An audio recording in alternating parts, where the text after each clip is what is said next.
Napaiyak si Atasha Mulak nang malaman nitong siya ang magbibida sa Philippine adaptation ng popular Thai series na Bad Genius. Sa totoo lang, naiyak ako sa bahay, pagbabahagi niya sa media conference para sa cast reveal na nangyari sa Viva Cafe kahapon, 18 ng Marso taong 2025.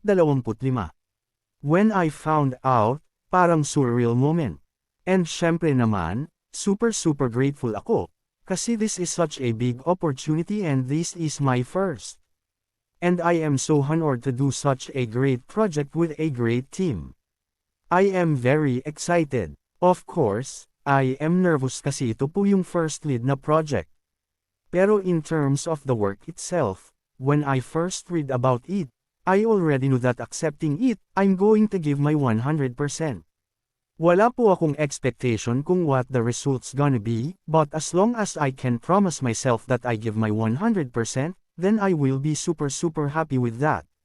Inulit ni Atasha sa cast reveal media conference ng Bad Genius, the series ang madalas niyang sabihin, gustong-gusto niyang umarte, pati na ang malaking pagpapahalaga sa bawat proyekto na ipinagkakatiwala sa kanya. Saad niya, I just want to act, sa totoo lang. I just want to work and if the opportunity comes, then why not? Because my rule in life, when I always do this, is I don't wanna close my doors with anything. At least, I get to say that I tried and I gave my best. Nilinaw ni Atasha na walang kompetisyon sa pagitan nila ng kanyang kakambal na si Andres Mulak, na bida naman sa Viva One Hit Series na ang mutya ng Section E. Wala naman competition po kasi that's my brother, sabi ni Atasha. He is my best friend since day one. If anything, I am so proud of him.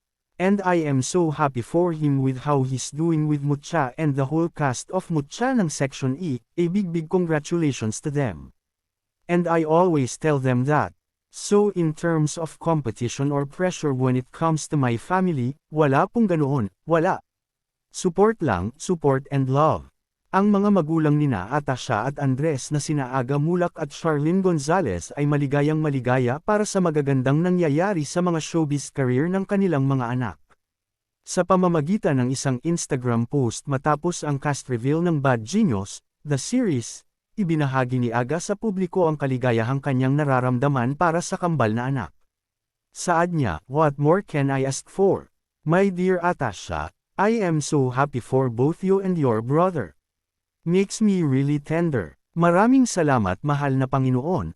Congratulations Atasha for your first Bad Genius. Let's go. And you at Aagupi, Andres, as well. Gratitude and kindness always. Tapak lang sa lupa lagi. Love you both. God loves you both. Maraming salamat sa lahat ng sumusuporta sa kanilang dalawa at sa aming pamilya. We love you all. God bless you all.